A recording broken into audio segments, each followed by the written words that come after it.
She thought no one would ever want her than a human said "You're just mine." Asterisk.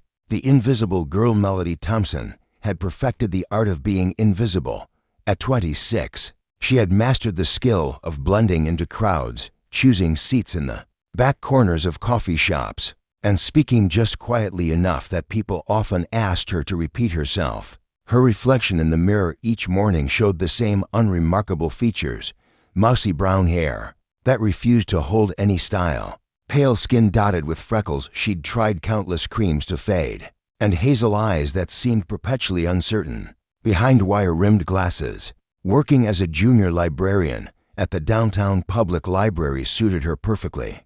Books didn't judge. They didn't whisper about her outdated clothes from thrift stores or notice when she ate lunch alone every single day. The musty smell of old pages and the quiet hum of fluorescent lights had become her sanctuary, a place where she could lose herself in other people's stories because her own felt too small and insignificant to matter. Her colleagues were polite but distant. Jana, the head librarian, assigned her tasks with mechanical efficiency, shelving returns, processing new acquisitions, and manning the information desk during the slowest hours. The other staff members had their own circles, their weekend plans, their inside jokes that Melody was never quite included in. She told herself it didn't matter. She had her studio apartment, her cat named Dickens, and her evening routine of tea and whatever novel she'd smuggled home. But lately, the loneliness had grown teeth. It gnawed at her during the quiet evening hours when the library closed, and she walked the 6 blocks home past couples holding hands and groups of friends, laughing over dinner. Her phone contained exactly 4 contacts: her elderly neighbor Mrs. Patterson, the pizza delivery place, her dentist, and her mother, who called once a month out of obligation rather than affection. At night, Melody would lie in bed and wonder, if this was all there was, would she spend the next 40 years cataloging other people's adventures while living none of her own? The dating apps on her phone remained unused. She'd downloaded them in moments of desperation, but could never bring herself to post a photo or write a profile. What would she even say? Unremarkable woman seeks someone equally content with mediocrity. Her few attempts at dating in college had ended in polite rejection or worse, being stood up entirely. The last man she'd gone out with had spent the entire evening checking his phone and excused himself after the appetizer, claiming a sudden emergency that she knew was fictional. She'd sat alone at the restaurant table for 20 minutes, pretending to wait for his return while the server's pitying glances burned her cheeks.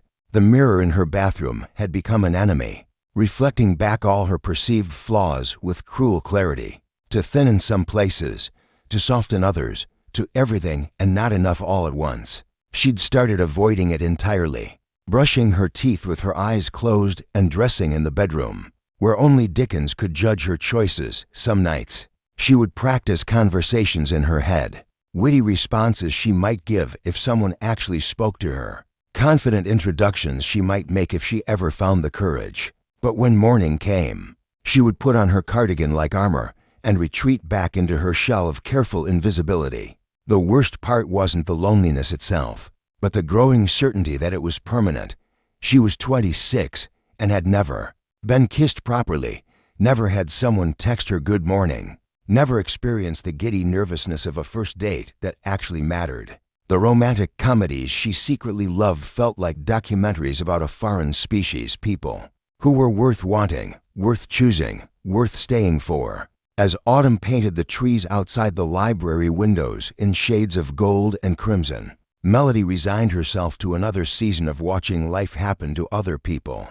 She couldn't imagine that in just a few days, everything would change with the arrival of someone who would see her not as invisible, but as irreplaceable. The unexpected encounter morning that changed everything started like any other.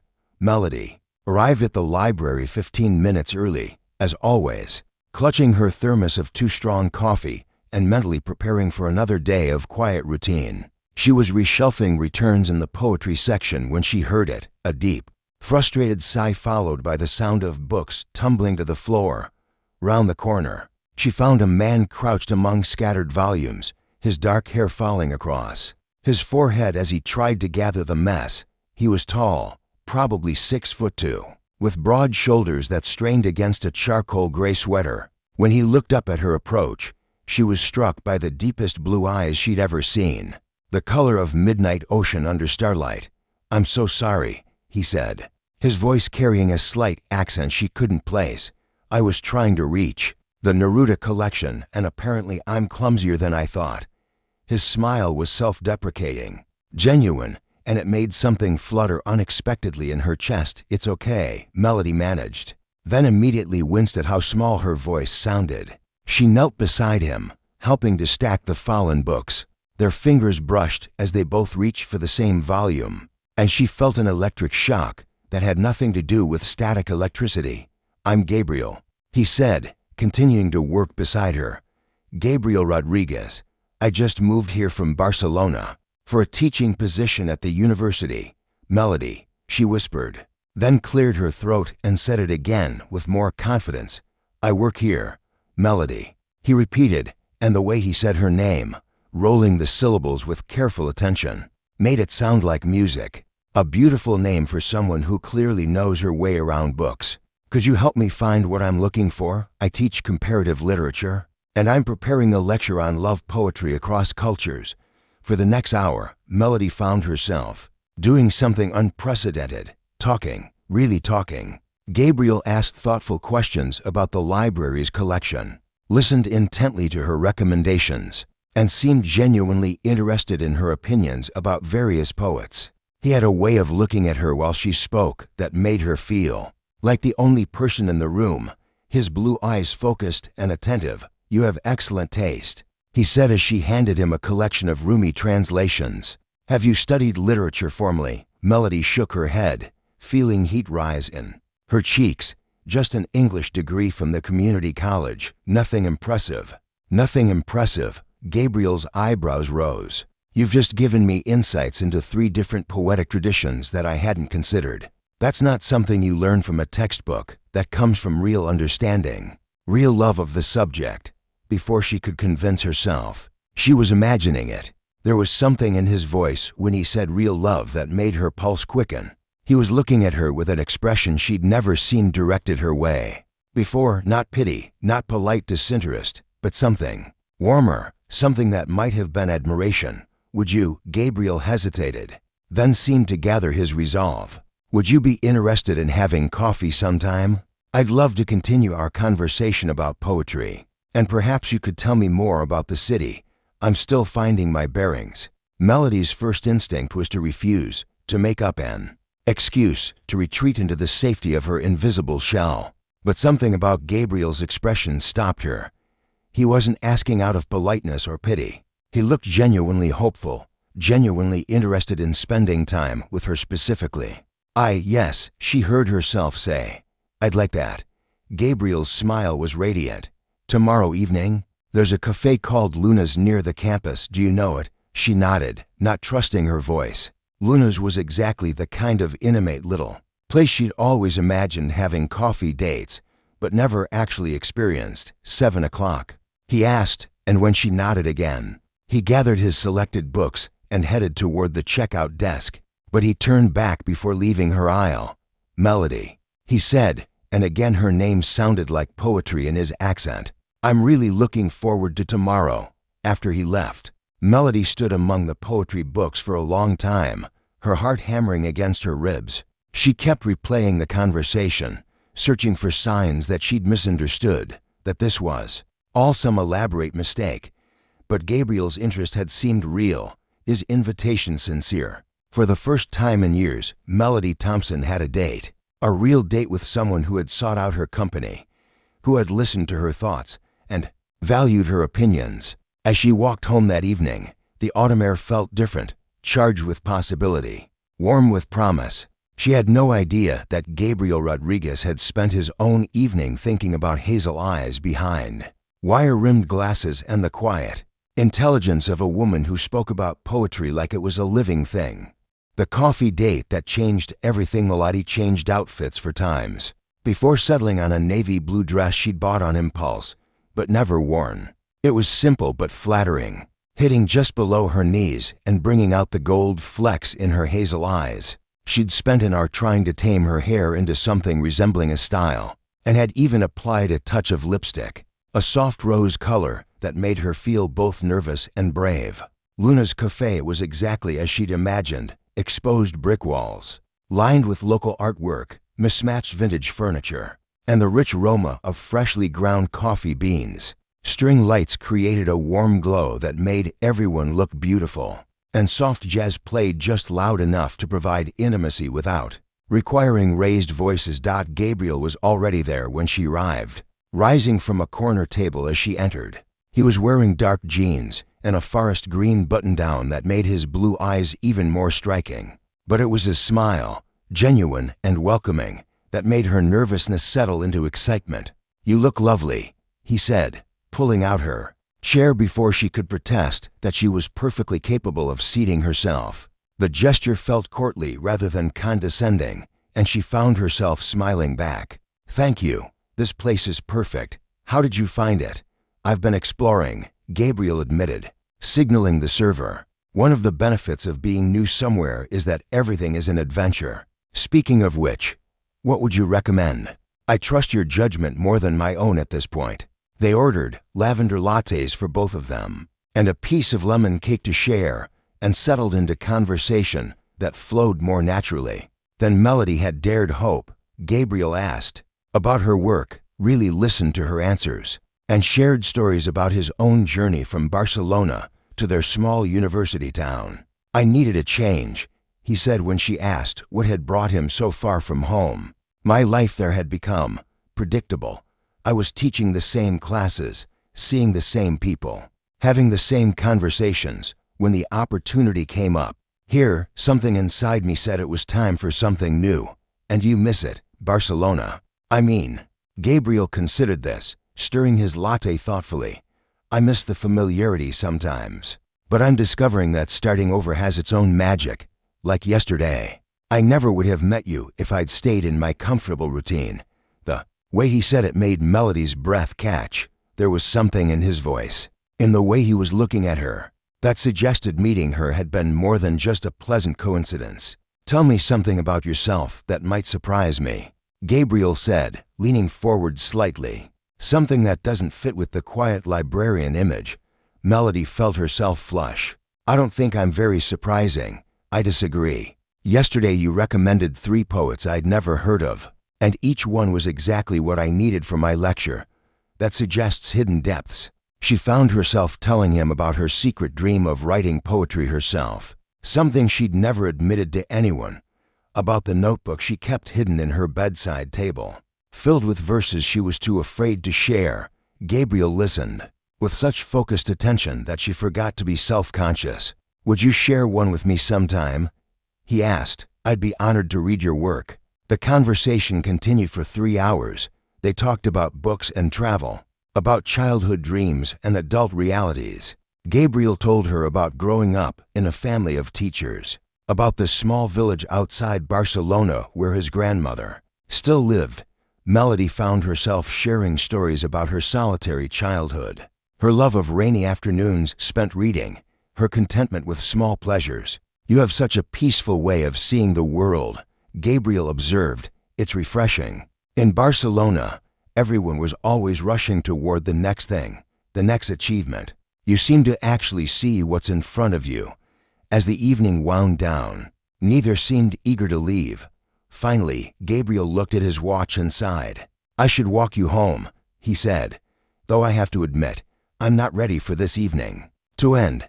"Neither am I," Melody admitted, surprising herself with her honesty. The walk to her apartment took twice as long as usual, because they kept stopping to continue their conversation. When they reached her building, Gabriel turned to face her, his expression serious. "Melody," he said, and once again her name sounded like music in his voice. "I want you to know that this evening has been unexpected in the best possible way. I came here tonight hoping to make a friend, but I find myself hoping for something more." Before she could lose her nerve, Melody stepped closer. "What kind of something more?" Gabriel's hand came up to gently cup her cheek, his thumb brushing across her skin with reverent softness. "The kind where I get to see you again tomorrow, and the day after that." and discover all the beautiful depths I can already see hiding behind those intelligent eyes. When he kissed her, soft and sweet, under the streetlight outside her building, Melody felt something inside her chest unfurl like a flower finally touched by sunlight. This was what she'd read about in all those books, what she'd watched happen to other people in movies, this feeling of being chosen, of being wanted exactly as she was. "You're just mine," Gabriel whispered against her lips, and Melody knew. Her invisible days were over. Learning to be loved transformation didn't happen overnight, but it began the moment Melody woke up the morning after their first kiss, with Gabriel's text message glowing on her phone. "Good morning, beautiful. Dreaming of lavender lattes and poetry discussions. Can't wait to see you today." For the first time in her adult life, someone was thinking about her first thing in the morning. Someone was looking forward to seeing her. The realization was both thrilling and terrifying, like standing at the edge of a cliff she'd always been afraid to approach. Gabriel didn't push. He seemed to understand instinctively that Melody needed time to adjust to being the center of someone's attention. He would appear at the library around closing time, not demanding her attention, but making himself available, reading in the poetry section, helping elderly patrons reach high shelves, bringing her coffee from Luna's with a note tucked under the cup. "You don't have to do all this," she told him one evening as they walked through the park near her apartment. Autumn had deepened into something golden and crisp, and Gabriel had insisted on bringing a thermos of hot chocolate to share. "Do what?" he asked, genuinely puzzled. "The coffee, the notes, the attention. I'm not used to it." Gabriel stopped walking and turned to face her, his blue eyes serious in the lamplight. "Melody, do you think I'm doing these things out of obligation? Out of pity?" The word pity hit exactly where her deepest fears lived. "I don't know," she whispered. "I just don't understand why you'd want to spend so much time with someone like me." "Someone like you," Gabriel repeated slowly. "You mean someone intelligent, thoughtful, kind, and beautiful? Someone who listens when people speak and asks questions that show she's really thinking. Someone who knows the difference between Neruda and Machado and can explain why it matters." "I'm not beautiful," Melody protested automatically. Gabriel's hand came up to touch her cheek, the same gentle gesture from their first kiss. "You are to me, but more than that, you're real, do you? Know how rare that is? Most people I meet are performing some version of themselves, trying to be what they think others want. You're just yourself, completely and authentically. It's extraordinary." Over the following weeks, Gabriel began the patient work of showing Melody what she looked like through his eyes. He would point out things about herself she'd never noticed. The way she unconsciously bit her lip when concentrating. How her eyes lit up when discussing a book she loved. The graceful way she moved through the library stacks. "You have a gift for making people feel comfortable," he told her one evening as they prepared dinner together in her small kitchen. He'd taken to cooking for her, claiming he missed the flavors of home and needed someone to share them with. "Mrs. Patterson told me you're the only person who remembers to ask about her garden. The teenage boy who comes in every day after school, Tyler. He lights up when he sees you because you remember what books he likes. That's just being polite." Melody protested, but she was secretly pleased that Gabriel had noticed these small interactions. "It's being human in the best possible way," Gabriel corrected. "And it's one of the many reasons I'm falling in love with you." The words hung in the air between them like something precious and fragile. Melody's hands stilled on the salad she was preparing, her heart hammering so loudly she was sure Gabriel could hear it. "You don't have to say anything," he continued, quietly. "I know this is all new for you, but I wanted you to know how I feel." That night, Melody lay awake staring at the ceiling while Dickens purred against her side. Gabriel Rodriguez, brilliant, handsome, kind Gabriel who could have chosen anyone, was falling in love with her, with Melody Thompson, who had spent 26 years believing she was forgettable. The old Melody would have panicked, would have found ways to sabotage this happiness before it could be taken away. But something was shifting inside her, like tectonic plates finding a new arrangement. Gabriel's steady presence, his consistent kindness, his way of looking at her like she was worth looking at. It was all working to rebuild her foundation. She started small. She bought a new dress, not from the thrift store, but from an actual boutique. where the salesperson helped her find something that fit properly and made her feel confident. She made an appointment to have her hair cut and styled professionally for the first time in years. She even bought makeup and asked the cosmetics counter associate to teach her how to apply it. But the biggest change was invisible. She began to straighten her shoulders when she walked. She started making eye contact with people. She spoke up in conversations instead of waiting to be asked direct questions. "You're glowing." Jana commented one day at work. "Whatever you're doing, keep it up." Gabriel noticed too. "You're standing taller," he observed during one of their evening walks. "You're taking up space in the world. I love seeing it. It's terrifying," Melody admitted. "Being visible. What if people don't like what they see?" Gabriel stopped and pulled her into his arms right there on the sidewalk. "Then they're idiots who don't deserve your time." "But Melody, love, most people will see exactly what I see. Someone worth knowing, worth loving, worth keeping." As winter approached and their relationship deepened, Melody began to understand that love wasn't just about being chosen. It was about choosing to be vulnerable, choosing to trust, choosing to believe that she deserved the happiness that was being offered to her. She was learning to be loved, and for the first time in her life, she was learning to love herself. Forever starts now 6 months later. Melody stood in front of her bathroom mirror, the same mirror that had once been her enemy, and smiled at her reflection. The woman looking back at her had the same hazel eyes, the same freckled nose, the same features she'd always considered unremarkable. But something fundamental had changed. This woman looked confident, loved, alive, in a way that radiated from within. Gabriel had been patient with her journey towards self-acceptance, celebrating every small victory. The first time she wore a bright color instead of hiding in neutrals. The first time she laughed out loud in a restaurant instead of covering her mouth self-consciously. The first time she shared one of her poems with him, her hands shaking as she read the words she'd kept hidden for so long. "This is beautiful."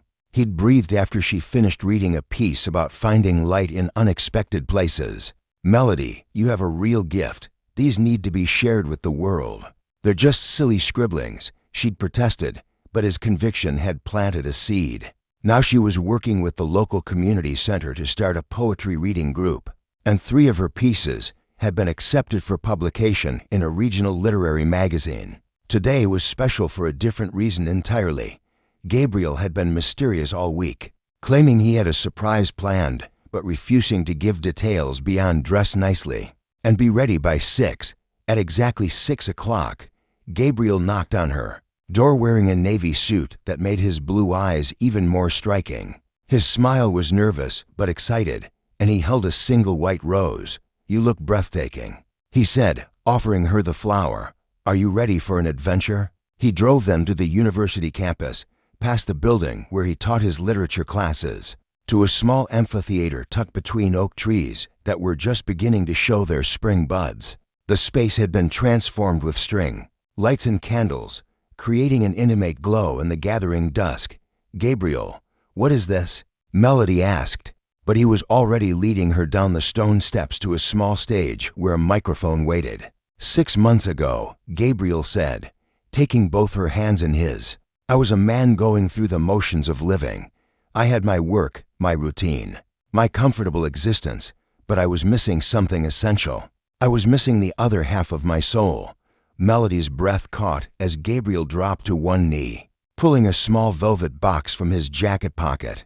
"You changed everything for me, Melody. You showed me what it means to love someone not for who they pretend to be, but for who they truly are. You taught me that quiet strength is the most beautiful kind of power, that kindness is the rarest form of intelligence, and that being chosen by someone like you is the greatest honor of my life." Tears were streaming down Melody's face as Gabriel opened the box to reveal a simple, elegant ring with a single diamond that caught the candlelight like captured starlight. "I know you spent years believing you were invisible, but you are the most visible person in my world. You are my first thought every morning and my last thought every night. You are my best friend, my inspiration, my home." Gabriel's voice was thick with emotion as he continued, "Melody Thompson, would you do me the incredible honor of becoming my wife? Will you let me spend the rest of my life showing you exactly how extraordinary you are?" For a moment, Melody couldn't speak. The little girl inside her who had always felt overlooked, the teenager who had been stood up on dates, the young woman who had resigned herself to a life of loneliness, they were all here with her in this moment, witnessing the impossible made real. "Yes," she whispered, then louder, with all the conviction in her heart. "Yes, Gabriel, yes to everything." As he slipped the ring onto her finger and rose to kiss her, the amphitheater erupted in applause. Hidden in the shadows were all the people who had come to witness this moment. Jana from the library, Mrs. Patterson from next door, Tyler the teenager who had become like a little brother to her, and Gabriel's colleagues from the university, who had quickly adopted Melody as one of their own. "How long have you been planning this?" Melody laughed through her tears as Gabriel spun her round. "From the moment you recommended that first book of poetry," he admitted. "I knew then that I wanted to spend my life learning all the beautiful thoughts in that brilliant mind of yours." Later, at the small celebration Gabriel had organized at Luna's cafe, Melody found herself surrounded by people who genuinely cared about her happiness. When had her circle grown so large? When had she become someone people sought out rather than overlooked? "Speech," someone called out, and before Melody could protest, Gabriel was helping her onto a chair. "I'm not good at speeches," she began, but the encouraging faces looking back at her gave her courage. "A year ago, I thought I was destined to be invisible forever. I had convinced myself that some people are meant to be background characters in other people's stories. But Gabriel taught me something important. We're all the protagonists of our own lives. We just have to be brave enough to step into the spotlight." She found Gabriel's eyes in the crowd, her anchor in this sea of attention and affection. "Thank you for seeing me when I couldn't see myself. Thank you for loving me enough to teach me how to love myself. And thank you for showing me that happily ever after isn't just something that happens in books." As the evening wound down and they walked home under the star-filled sky, Melody marveled at how different this path looked now that she wasn't walking it alone. The same streets that had once felt lonely now felt full of possibility. "Do you know what I love most about you?" Gabriel asked, squeezing her hand. "What? You're exactly who you were the day I met you, but now you know how beautiful that person is. You didn't change to become worthy of love. You just learned to see your own worth." Melody stopped walking and pulled Gabriel into a kiss that tasted like promise and hope, and all the tomorrows they would share. She had spent 26 years believing she was invisible, but she had never been invisible at all. She had just been waiting for someone to look at her with eyes of love and say the words that would change everything. "You're just mine," and in that belonging, she had finally learned to belong to herself.